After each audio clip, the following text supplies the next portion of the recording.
And whether you know Laurie's music because you are a parent or you are a teacher, a kids media person, or whether you're just meeting her for the first time right now, I'm just so excited for her to share her tunes and tales with everybody. And honestly, she and I have enough enthusiasm to do like a 3 hour thing here, but we only have an hour, so we're just gonna get right to it. And I think I want to just first of all say hello and welcome, Laurie. How are you doing today? I'm good. Can I interject a quick technical thing? It sounds like maybe we should mute some of the, I hear people like, just for the moment. Yeah, awesome. I'm good. I'm here by my fire. I'm excited to talk to you. And yeah, it's great to be here. Awesome. So the last 2 months have been a whirlwind for absolutely all of us. And I'm curious, Laurie, from you, if you could talk a little bit about where you and your team were as a musician and as a performer. Where were you right when this happened? And how did you come to the decision to change things around with your daily offerings? Like, how did you come to your pivot, and tell us what that pivot was? Sure.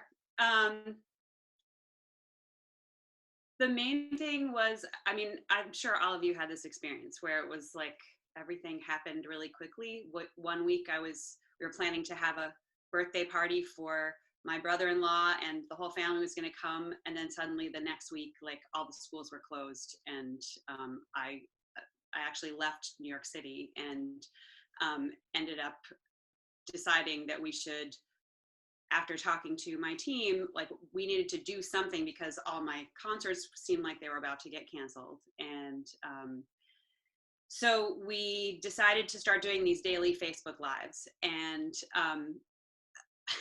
that at first, actually, when we did it, we advertised them. They're weekdays, every weekday, and we advertised it as most weekdays because I basically was like, can I do that every single day? Like get up and do a half an hour show.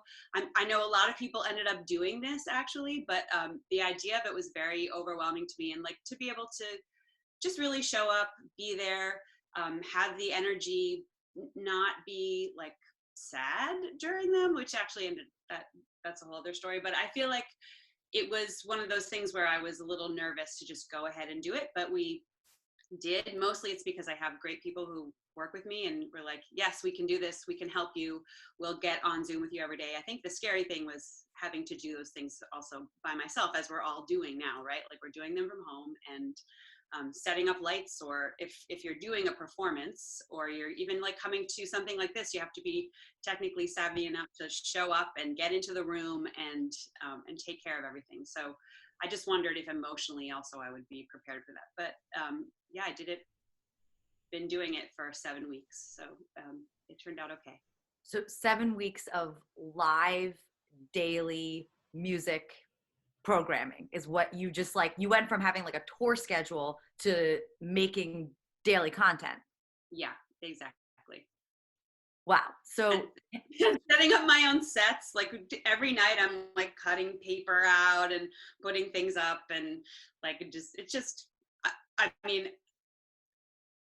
I don't know, I feel mixed because I feel like I know a lot of people have been doing a lot of things on their own. I also found it like it was hard. It's been hard, but and exhausting. I think that's the main thing. I feel exhausted. This was the first week we actually went to 3 days a week because it got to be a little too much, but it seemed like something that would be amazing to bring to families and kids that was consistent and could show up for them and give them something to look forward to and to interact with and do when they aren't in school and when parents need something. And also because just the whole idea of school online, I feel like, I don't know, I wanted to offer something that was probably fun for them, or maybe was fun for them. I don't know. I wanted to offer something that I thought would absolutely just be like fun playtime.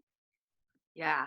And I think, I know there are a lot of different types of media makers in this call right now who came out the gate right as this was happening with with offerings, with live offerings, with recorded offerings. Everybody was so ready to mobilize and energize and offer families things to do with their day and resources.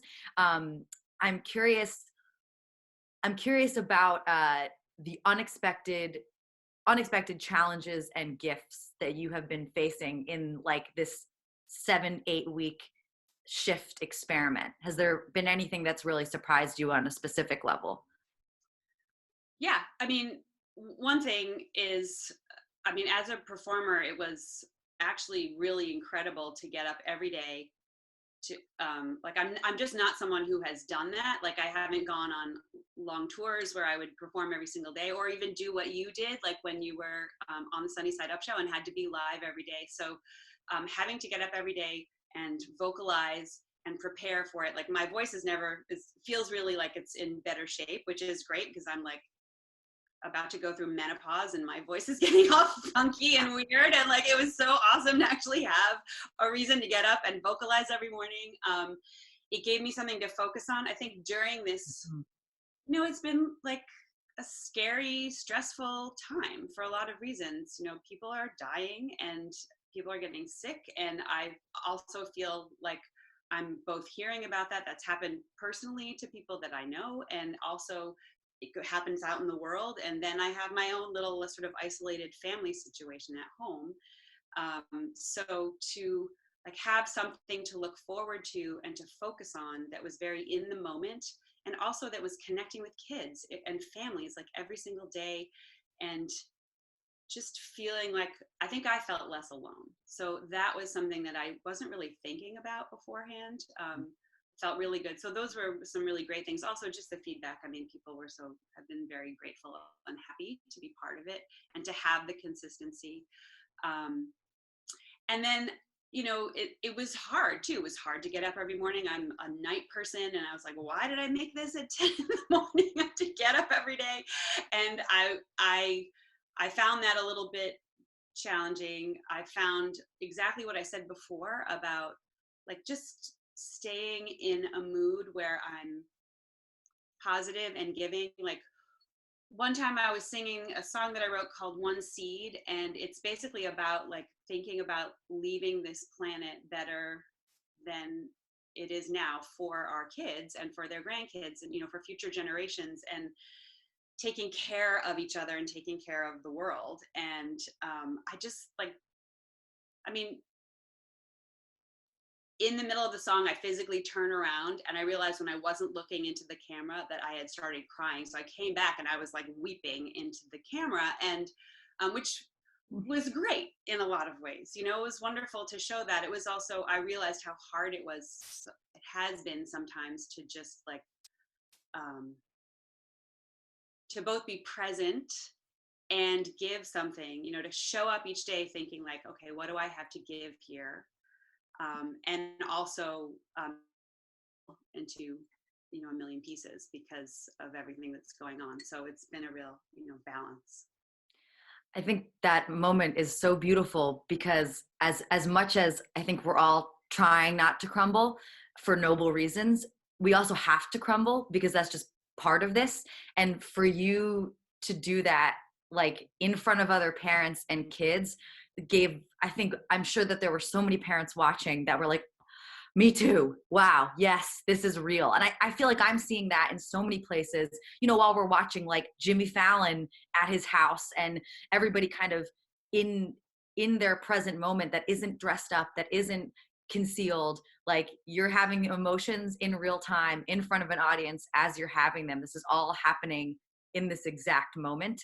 And I think all we can do is be actually present in it. So I think that that's such a beautiful gift that you were given and that you got to share with other people. Yeah.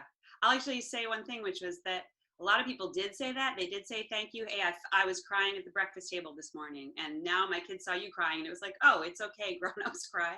But I realized in the moment, I think I thought, oh, if I ever start crying, or I don't know, I think if I had thought about it, I would feel like, oh, I'll be fine with it. And I always talk about accepting your feelings and stuff. But actually in the moment, I felt embarrassed. And I realized I said, I'm sorry, because I felt like, oh, I'm not doing my job in this moment. And then I kind of had to catch myself and realize, oh, I'm trying to model not apologizing for feelings, like that feelings are real and important and beautiful. And that's that we all have them.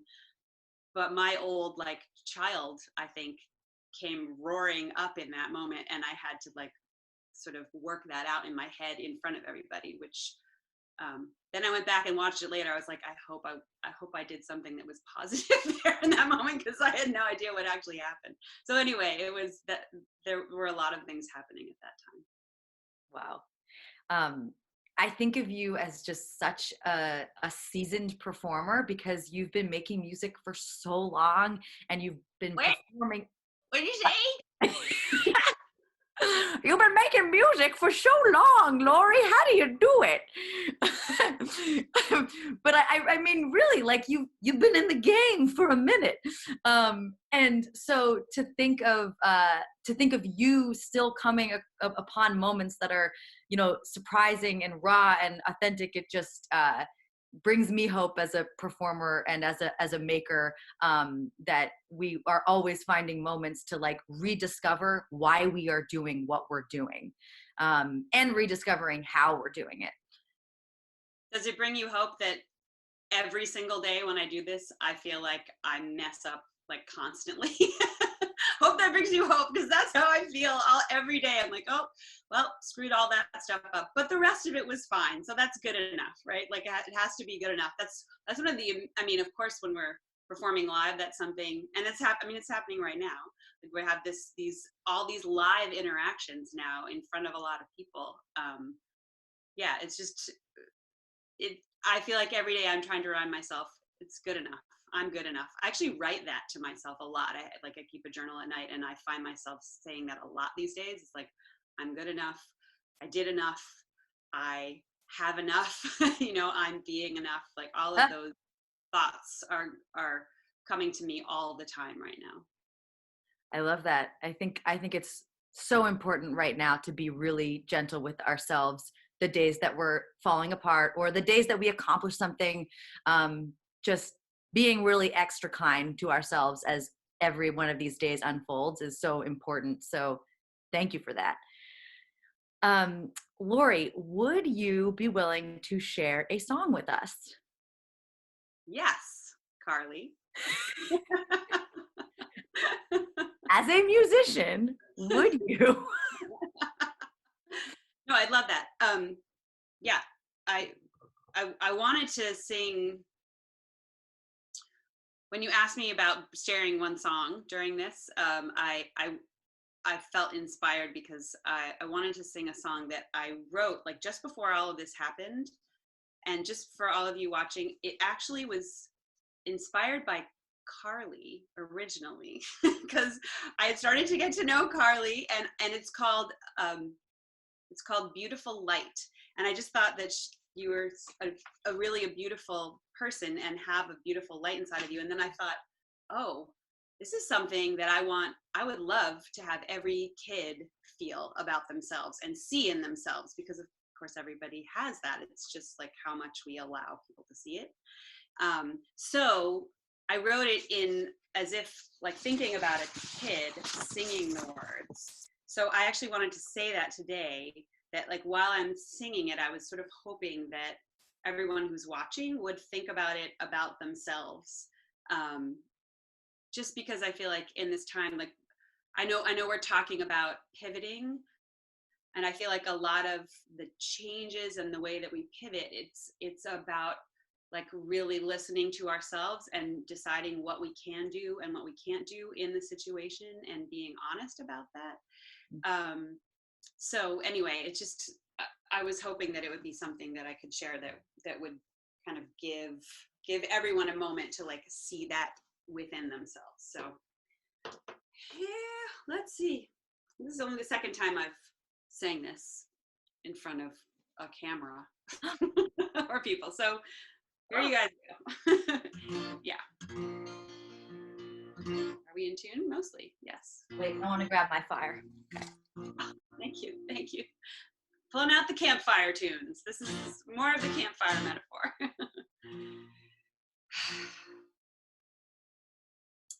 I am a beautiful light in this world.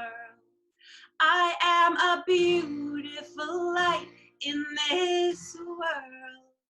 I am a beautiful light, and I shine so brightly.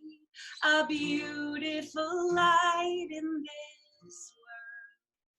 I'll make my beautiful way in this world. The way I dance, the way I sing, the way I bounce, the way I twirl, the way I think, the way I see, the things I do and who I'll be. I'll make my beautiful way in this world. And I have a beautiful heart just like you. A heart that's beating and connecting, a heart that knows what's true, a heart that laughs, a heart that lives, a heart that loves, a heart that gives. I have a beautiful heart just like you. And I am a beautiful light in this world. You are a beautiful light in this world. You are a beautiful light, and you shine so brightly. A beautiful light in this world. I am a beautiful light in this world, and you are a beautiful light in this world. We are a beautiful light, and we shine so brightly. A beautiful light in this world. Oh, yes, applause. Oh, Laurie, that's so beautiful. Oh, so beautiful. And a really perfect message right now on like 8 different levels. So thank you for sharing that. Thank you. And on the subject of music as medicine during these times, we thought that it might be fun to be able to connect just for a couple of minutes in these small groups over how music is showing up right now for all of us. So in a second, Brianna is going to I'm sorry. She's going to place everyone gently into breakout groups, which if you haven't been able to use that feature on Zoom yet, it's really cool. So we'll split off into groups, and all we ask is that you share a song that you've been either listening to, you keep coming back to, that has maybe popped up in the last 2 months. And just share it with the group in title, and that can be the end of it. You can talk more about it. It's kind of up to you. And again, if you're multitasking and participating in a group is not going to be in the flow for you right now, that's totally fine also. You can opt out and like tell your group like, hey, sorry, I can't do this. And it's only going to be 3 minutes. So we'll be back here as a group once again in a big hang before you know it. So with that said, Brianna, I think you can go ahead and separate everybody. Yes. Okay. Join breakout room. I'm doing it. Bye. Welcome back. Isn't it thrilling when you just get like flown out of the room? And I just love the breakout. Was it anybody? Wave your hand in front of the camera if that was your first time in a breakout room on Zoom. Oh, welcome. Actually, while we're doing waving things, wave really close to the camera if you're from the East Coast. I want to see who we've got. Okay. Who's in the West Coast? Okay. Who's in the middle? Anybody like Chicago? So, okay. All right. So we have some folks from all over. Okay, cool. Well, I hope that was a nice chat for everybody. And if you actually, if you exchanged actual song titles that are pieces of music that have been coming up for you, feel free to write them in the chat to everybody, and we might compile them if we get enough. Or if you didn't get the chance to say a piece of music that is been a good medicine for you right now, you can just put it right in the chat. If you're willing to share, we might make a little playlist. Oh yes, don't want to live on the moon, Tamara. Whew. So okay, Laurie, I have a question for you. So you've talked a little bit about how your like day to day has changed and moving from touring to making these daily offerings, which I know you're shifting right now to fewer days a week, which I'm glad that you're doing, because I feel like everybody came out the gate trying to like put a band-aid on things, and now that like we're out of like crisis panic mode, it's like what is actually sustainable for the long run. And it's like Monday through Friday daily live shows is a lot, so I'm glad you're pulling that back a little. But I'm curious about how you have or have not been able to be generative as an artist during these times. Are you writing music? How is that happening for you? Um, no, I haven't written anything. I have had thoughts, but actually because we were doing the lives every single day, I ended up finding that I was on Zoom meetings all after, like preparing in the morning, doing the show, having a post-mort afterwards, planning for the next day, then like on Zoom meetings all afternoon, or of course a lot of people have been asking for me to also do other things, and so showing up for those, and then like starting to get the set ready for the next day, making dinner for my family, and then like trying to spend some time together, and then getting to bed too late and getting up and starting over. So there hasn't I mean, the funny thing is when I do sit down and grab my journal before I go to bed, I don't do every night. I want to do every night. I used to, but since this has happened, I haven't been doing that as much as I used to do it, where I was pretty disciplined about it. Um, so yeah, it actually feels like a hard time to come up with things. And at the same time, I do feel like the ideas for what I can do as a musician, like not so much writing songs, but like, okay, what do we do with my company right now? Like, how do we move forward in all of this? How do I keep everybody, make sure I can still like pay the people who work for me, make sure that we're having some sort of income, and that we also have things to put out into the world, and that we're also doing something good for people right now. Like those kinds of ideas, I actually feel like they've been coming a lot. So I feel generative around that, which I think maybe is just a result of the times more than, anything else. I relate to that. I feel like I can be generative in like a logistical sense. Like I can sort of problem solve and figure out how to get through the day, or make like specific types of like find specific solutions and adjustments. But the kind of softer creative stuff like has not been coming as easily, just because I feel like I don't have the bandwidth to just like sit down and write something from scratch. Right. Yeah, I think that's part of it. I think also I feel like sometimes it's just harder, like when things change really quickly, like to get deep into that creative space. I just feel like every day things are changing so fast right now, and it's I don't know if that makes any sense, but I feel like I feel really strongly one day and I start to kind of write about it, and then I kind of feel really strongly differently the next day. And unless I can grab whatever it was that I created in that moment, it's just harder to sustain right now. And also I think just being separated from people, and some of it is also like I have a studio set up, but I'm not an engineer. So I actually just figured out recently, like I was working on an album before this started. I was going into the studio, and then suddenly I had to like record him, and then, or maybe I talk to him over FaceTime and he like plays something that's, 10 seconds delayed into my ears, and then I listen to it. And we actually figured out him, I downloaded Pro Tools, and now he can actually be in charge of Pro Tools on my computer screen, and he can take control of my screen. And so he can record me from New Jersey, and I stand in front of my microphone, and then it gets recorded. So we're working it out, but I feel like just working out the technical side, of course, I'm sure a lot of people are having this issue, is exhausting. And I spent hours like trying to figure that stuff out, whereas it might have only taken me 5 minutes to do something if I had a person there who actually knew what they were doing.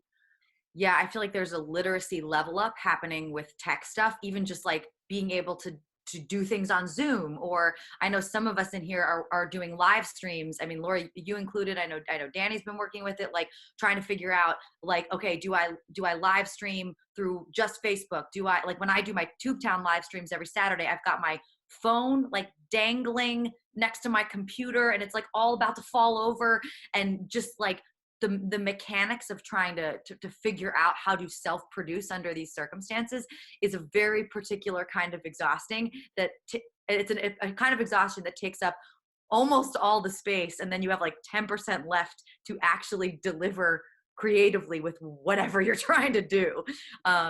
So that's definitely something I have been feeling.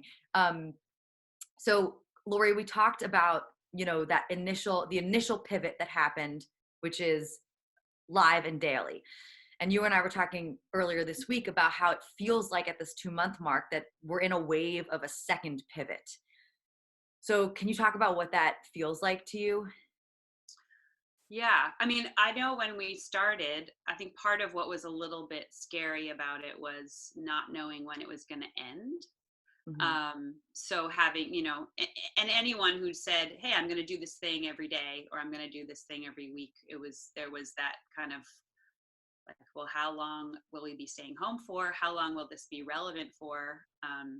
And now I feel like as there are things that are starting to open up, and I actually went today and picked up flowers for the weekend from a place that just opened up today. But I know for me, thinking about kids, schools are still closed and teachers are still home and parents have their kids at home. So I'll continue to do these things, but I also feel like I need to think about, as things change, what's the next level. So Mm-hmm.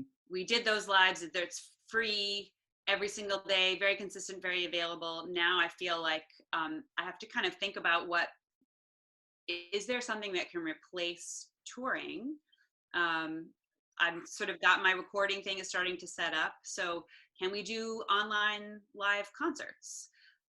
So we're actually working on that right now, and what that would be like to have that going forward, and imagine what it would be like.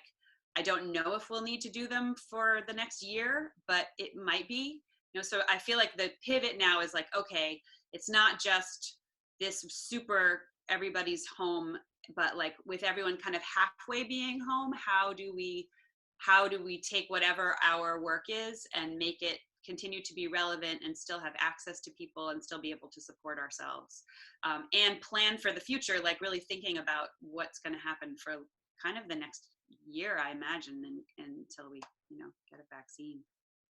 Yeah, I mean, we talk about the first pivot, the second pivot, but like there's going to be a third, fourth, fifth. Like we're probably going to get to like 8 pivots at least. So, it's like we're building our pivot toolbox. Like, what shoes do we put on for our pivot? Like metaphorical, but also literal. I mean, I'm definitely not wearing shoes right now. Like, let me just tell you that much. I'm sitting on the floor. But I think it's good to remember that we're going to be here again and again. And I think the adjustment time to clocking what's changed and how we move with it is going to get shorter and shorter. And really, like, we're creating a skill set of like incredible adaptability, which is really powerful. So we talked a little bit about how it has been difficult to be generative. So we thought it could be fun for all of us to just step into that difficulty together as a community. So we're going to do one more little breakout session. And the plan for this is in your groups to write a song together. Now you may say, that's crazy. It's going to be a game. It's going to be really easy. It's going to be really fun. All it is in your group, one person at a time, you're going to give a line to the song. The first line of the song is going to be, "This is a brand new pandemic anthem." And then after that, each person can deliver a line. And depending on how the groups sort out, ideally it's going to be groups of 3. So you can have person A say, "This is a brand new pandemic anthem." And then if person B was Laurie, what would you say for the second line, maybe? And I can't believe it's lasted this long. Okay. And I might say, as person 3, I'm not wearing shoes today. And then person A, who had a very easy job of only saying this is a brand new pandemic anthem, wraps it up with a line that rhymes with the second line. So the second line was, and I can't believe it's lasted this long. Yeah, so now you have to rhyme with that line. And this is the end of my song. Right, so this is a brand new pandemic anthem. I can't believe it lasted this long. What did I say? I'm not wearing shoes today. And this is the end of my song. Perfect. And look, if it doesn't go like that, it can go however you want. This is just like a silly thing. No, we're not going to share these or anything. I'm going to put, okay, good. It's in the chat. The directions are in the chat. And again, if you have to opt out for whatever reason, that's fine. But I invite you to just see what happens if you just get silly for a minute. And then you can like tell your friends later, like, yeah, I wrote a song today. So Brianna, would you do us the honors of gently placing us into breakout rooms? We use microphones in my group. Oh, I have a tube. so extra. I know, very extra. I'm sitting around, I got tubes everywhere. Look, wait, that's Carly tube. But we have microphones in the house. When some more people come back, oh my gosh, or maybe they'll never come back. Did we lose people for good? That's okay. You know, time is whatever it is. But we'll wait another second. Where do people go? We wanted to leave time for folks to ask questions, things that have been knocking around in their brain during this time. So if you want to use the chat box to put in a question, oh, good. Here we go. People are coming back. Welcome back. I'm still speaking to this microphone, even though it is simply a tube. Actually, did you know you can do cool things like that? Whoa. Yeah, Zoom can be a lot of fun, actually. So this is my microphone. Yes, Danny, I love that. So go ahead and if you've got questions or things you want to share about this moment for you, please write it into the chat box. We're going to do that instead of having people raise their hands, just because we thought it would be easier. So if you have any questions for either of us or just for the whole group, please go ahead and use that. But in the meantime, Laurie, how did that songwriting go in your group? It was great. We actually only had time to do 2. But what I felt, well, first of all, I guess I just felt really conscious of how like bonding it is to have to sort of just, I want to use the word improv, but it's more than that. It's like kind of just having to make yourself vulnerable in a moment with people that you may or may not know in a situation where you're all in it together. And I guess that's kind of what I feel like we're trying to talk about right now, and that it's going to be a little different, obviously, for everybody, but that is one of the beautiful things about this moment that I think we could all kind of take with us and maybe even use in what we're doing when we're like remembering that we have to go and try something new, start over, just like dive in and do it and really receive the fact that it means that it actually brings us closer to other people. So I really loved that part of it. And also that it was very silly because we rhymed now with cow and things like that. I'm looking in the chat. This is a brand new pandemic anthem. I've only cried 3 times today. It's time to go eat a sandwich, and now I'm full and ready to play. Thank you for sharing. Hilarious. Your group gets an A+.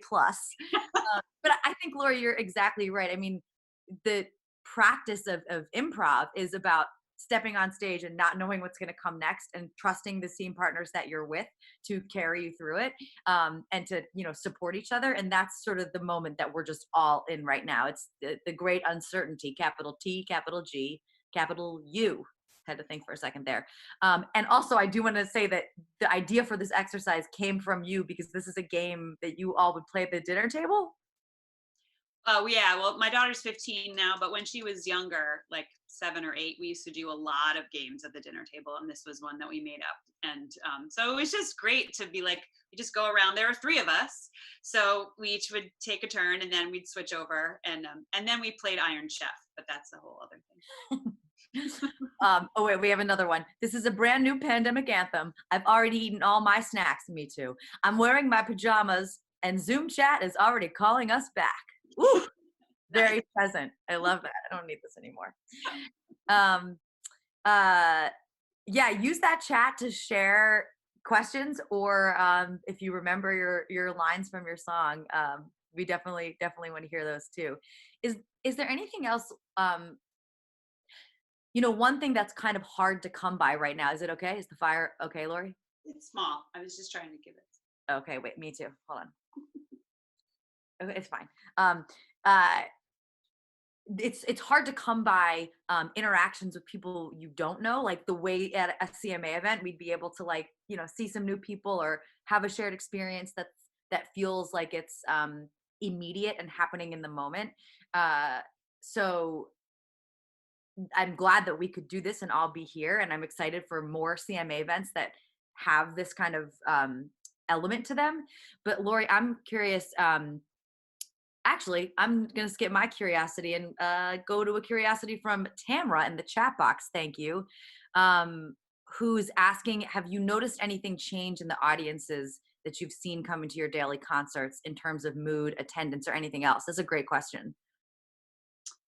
Yeah, so that's been another thing, just like on a, I mean, I can't tell exactly because I'm only seeing their comments. And of course there's that real separate feeling of like, I'm just singing into a camera, and um, I'm hoping that I mean, I can see some numbers and I can see some of the comments, but I don't really know what people are doing at home until afterwards. And maybe I see videos of them. And that's been surprising. Like, oh, those kids were sitting at the table eating their breakfast while they watched, or that kid was running in circles around their dining room table, or that kid was building something over in the corner.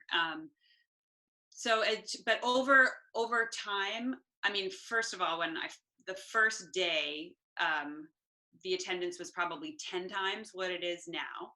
Yeah. So it ramped down, and then it sort of evened off. And I feel like people are still coming back. The people who really needed the consistency. Also, school schedules changed. People actually started to get their Zoom classrooms up and running. A lot of them happen around the same time when I'm doing my music, so some of that also changed the attendance. It's pretty steady, but it is definitely getting less, and I think people are getting more acclimated to this time right now. And I actually every day I have to ask someone in my office, like, should we still be doing this? Is this like, how much energy do I want to put into something? I want to make sure I'm still giving something to enough people, but also be conscious of my own, like how much energy I have and where I'm putting it. But I think it feels like it's still really important. And yeah, and just so it's been less, I don't know, mood wise, I feel like, yeah, that it depends on the person, changes every day. Different people, some people also, it's their first time watching, even after 7 weeks, and some people have been watching every single one that I've done. So there is that difference too, and that feels actually exciting. That's another thing where I feel like there's this kind of constant growth and reconnecting, finding new people to connect with, just to be out there and be providing content for them. That means that there is this possibility for connection. Yeah, I think people are still figuring out, like on a rolling basis, like families, how and when they are engaging and what the schedules are. So I'm not surprised that there was a huge spike in the beginning that then kind of evened out. I think that happened with everything. That first week, I think all of us were like, what am I going to watch? What am I going to tune into? Like, what is there? And then from the artist perspective, it was like, what am I going to put out? What am I going to put out? And then now it's like kind of figuring out what the day-to-day will be. I want to I just want to say quickly, I noticed that too, like watching YouTube numbers, that there was like a huge spike in the beginning on my YouTube channel, and then it sort of like came down and now has evened out. It's higher than it was, but it's evened out at a higher level. but it is interesting, like where people are putting their attention to media at this moment in time. Oh, this is a great question. Especially in terms of like you setting up a booth to be able to record right now. Do you feel pressure to make happy music to help your audience get through this time? Or would you be making music that reflects your current state of emotions, everyone's state of emotions? Oh my God. That I have a great answer to that. Can I tell you? Sorry, I'm like cracking myself up. My next album was the album I was working on. It was supposed to be called Let's Go. And it's about like getting ready to go outside and go on trips and go places, and like the whole song is like, hey, I'm ready, let's go, let's go, let's go, let's go. And then like another song in there was called I'm on vacation, and I mean just like song after song that were so completely inappropriate for what's going on right there. Like we had the whole thing planned out, they were going to be released, and then we pulled them. So I was like, I can't release those songs, that's ridiculous. I mean, I can't put out that video right now. And maybe now that would feel a little different, but like those were supposed to come out like the week I was releasing some of the songs earlier, so they were supposed to come out like right when this was all starting. So yeah, so I went back and I found other songs that were a little bit more either like just super movement, like I have one about jumping jacks that we're about to release, or like things that are more internal, listening to yourself. And I do feel like, not that I have to write a happy song, but I do think that it's worth it to take the temperature of the mood of the country right now and think about what kinds of things we're putting out into the world. Yeah, that's hilarious and also not hilarious. I'm sorry. But the timing of that, some of the timing of things is just, it feels like comical. Like I was supposed to move like late in the month of March, and then all of this happened and I ended up having to pack up my apartment in 24 hours and like move, and it was just like bananas. I was like, how is this timing happening? And I feel like so many people have a story that sounds so specifically designed for like they were given a prescription for like, here's something that's going to be impossible, here you go. But that's just what it is. So we've got a question here. This is a great question. There's so much out there for kids right now. How are both of us getting discovered and getting the word out about our offerings? Well, Laurie, what do you say to that? Well, one thing I've noticed, I've been lucky to get a lot of publicity attention. I think mostly because because I'm offering something consistent, and because people are actually who are making everyone's making lists of all the things that you can do with your kids, and they're looking for content, and they're kind of like excited about anything that is out there that's really happening. So if you're putting energy into trying to get onto those lists, I think you can get on them, Yeah. and definitely people will find out about you that way. And certainly, I mean, I know that like we share about each other's lives, and like it helps to just be working with other artists and sharing about each other's what we're putting out right now, and that way other people can find out about what we're doing. Yeah, I mean, as someone, totally self-produced without a team, I will say it's been difficult for me. I've been doing weekly live streams on my Facebook of my little show called Tube Town. It's very silly, but like I feel like I haven't had the energy to try and find the lists and get myself on them, because I'm just worried about other work and then getting the actual show out every week. So, and I'm sure that there are other like people rolling as their own production company right now that are probably also understanding that. But I love this question about children's authors having conversations about being asked to give a lot of free content right now, and wondering if similar conversations are happening in other areas of kids media. I mean, yeah, I feel like there's a certain amount of pressure around like people need things, and like having it be free, but it's also not sustainable for the artists to be continually generating stuff that they're not going to be making any money for. So I think this is like the exact moment where we're going to start seeing a shift from live or free resources and maybe creatively priced resources suggested donation is definitely happening, I know, for a lot of freelance musicians, and I hope that people are helping with that. The same way I feel like I'll order in from the neighborhood every once in a while to make sure I'm like supporting the local economy. I hope that the people that, you know, for all the musicians watching, like that we're having shows, I hope people are making, you know, donations and virtually supporting you also. But we only have 2 more minutes left. So I want to make sure we kind of do a little bit of a wrap up. So Laurie, where can we find the stuff that you're up to right now? Well, I'm doing a lot on Facebook actually, because that's where we're doing the lives, but also laurieberkner.com is my website. But yeah, and Instagram, Laurie Berkner Band, or the Laurie Berkner Band on Facebook. That's probably the best place. And I'm also, my Carly Ciarrocchi, if you search Facebook, is where you can find Tube Town every week and just other sort of things that I'm up to. And also, if anybody has questions, comments, wants to hash any of this stuff out further, feel free to message me. I love kind of talking about this moment that we're in, and we need each other. So I'm grateful to CMA for being a place where we can see faces and names and connect with each other. And there are more great CMA events coming up soon. Brianna, you want to talk? Hi, everyone. Yes, we have on May 14th, I believe I was saying before, May 14th, it's titled Be Kind, a virtual fireside chat with Jacqueline Lindsay and Melissa Burmester. That'll be on May 14th, and that is a collaboration with us and Good Work House. So you can come join us there in a week. Sweet. Yay. Well, everybody, thank you so much for spending an hour of your afternoon with us. Good luck. Be safe. Sing songs by your fires. Make tubes, people, out of your toilet paper tubes. And we'll see you around. Thanks, everybody. Thanks, Carly. Thank you, Laurie. Thank you, Kylie and Laurie.